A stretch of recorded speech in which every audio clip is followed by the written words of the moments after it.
my queen. Yet another kingdom falls to your glory.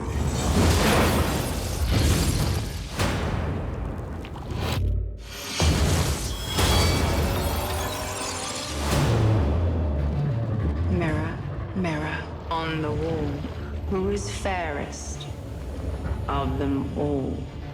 You are the fairest, but there is another destined to surpass you.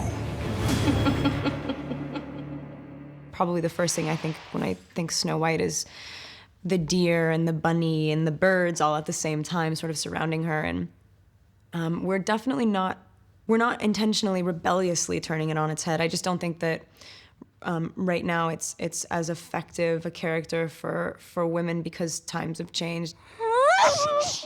Quiet. All right?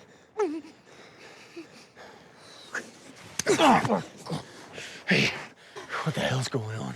Who are you? Why is the Queen wants you dead? She wants everyone dead, all of us. What makes you so damn valuable? You should know you're the one hunting me. Charlize kind of, you meet and you see that, you know, there's an intensity and whatever, but Kristen, which caught me by surprise, you know, just her focus and her sort of commitment to who the character was and where she wanted to take it and her unwavering sort of like, no, this is who she is, was just great. I mean, everyone, when you have that, instead of someone sitting on the fence with it and not willing to commit to something, it's really difficult. But when you have that, and with both of those women have, everyone else just sort of follows suit. The story itself thematically explores a lot of themes on good and evil and your destiny and the place that you belong and that you can't fight that, and somewhat of a cautionary tale. And I think we've stayed very true to that. I wanted to create a very immersive and aggressive and intense world that really pulled people in, and you know, the great kind of visual metaphors in there.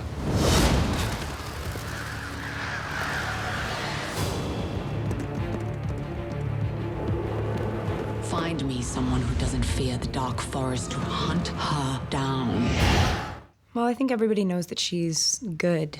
I think everybody knows that her basic characteristic is that she's very compassionate and that she cares about people and sort of that she's like ultimately selfless. And so to put that character that we all know really well in a dangerous world and see if she can stay that way and not, obviously not just die, but also not become hardened, really kind of maintain that, not purity because that's too perfect, but just that heart. I think it's really female. I think to play an action movie that's really kind of like in your face and loud, and I think it's wrong. I think that's kind of the opposite of girl power. I think that she is like essentially female because she's steady through and through.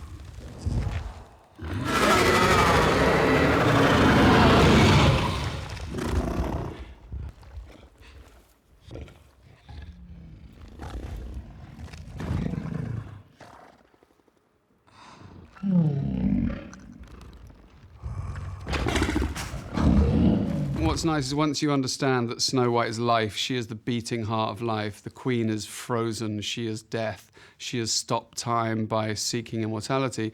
Once you start to take those character themes, then that really bleeds into everything. Obviously there's the key symbols that I think you can't, it's like doing a James Bond movie, there's certain things you have to have in there.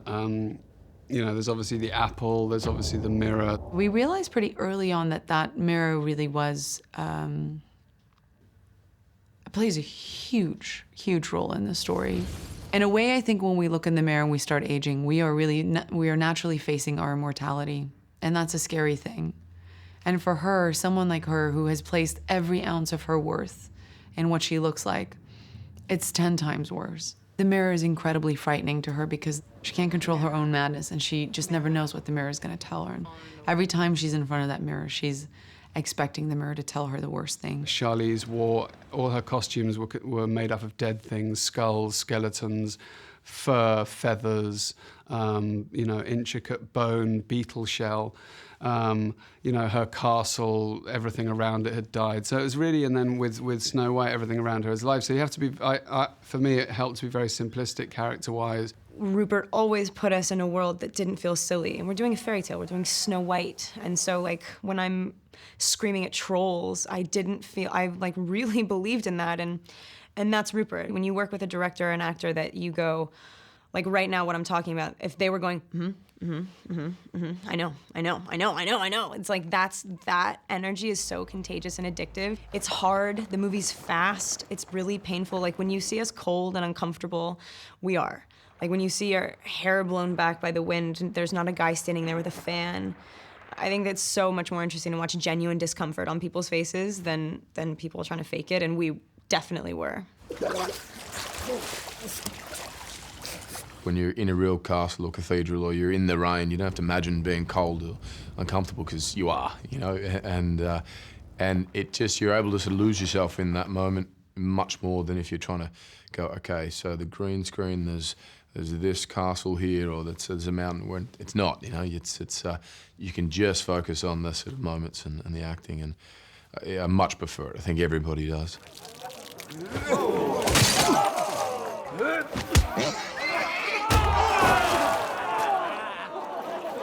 I love the sort of Western kind of quality to the guy, and there was this, you know, the reluctant hero, kind of rough around the edges, but heart of gold. Very sort of, you know, we talked about kind of Han Solo and Indiana Jones, that Harrison Ford thing, and then John Lee Hancock, who wrote Unforgiven, came in and did some work on the script, and so, you know, that was where that sort of Clint Eastwood sort of thing as well, and a lot of different elements, but I loved, he was full of conflict, and he was flawed and dirty and messy, and you got to kind of win the audience back almost, you know, through the film. It's a far more interesting journey than just, you know, he's the hero, here he is. Find her. Bring her to me. No, I've been to that forest. I'm not going back. You will be rewarded handsomely. Why is she of such value? That is none of your concern. Yeah, I'll determine what concerns me, thank you. You will do this for me, Huntsman! And if I refuse? I'm a stickler for knights in shining armor and heraldry and some big kind of gritty battles. So it's really, well, that's what I want to do, and this is the story. So how do we find a kind of a believable middle ground in that? You know, I think that's always kind of worrisome for actors when they work with people who come from a very visual place, is you want someone who understands the emotional impact just as much as the visual impact.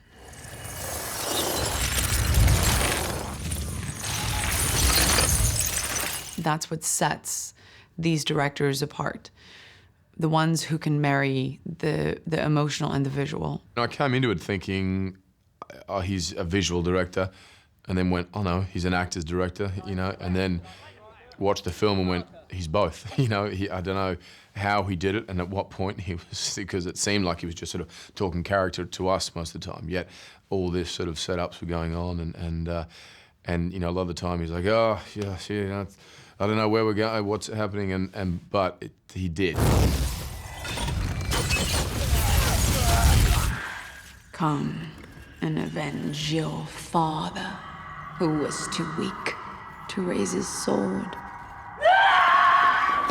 I'm so not like a performer. I would never, you know, like going on TV. I'm always like, that, you know, the drive to do it is so different to other people, and I'm not discrediting that. There are born performers. There are people that you love to watch just be themselves, and I like to be a little bit more in control. I like to make something, and I mean, I've grown up in the business. My parents do it. They're crew, and I've really just loved the movies my whole life. I've totally and completely glorified it. I think they're really important. I think you can do so much personally and for other people. Like, even if nobody saw Snow White, the experience of it has given me so much, and I think I want to do that forever.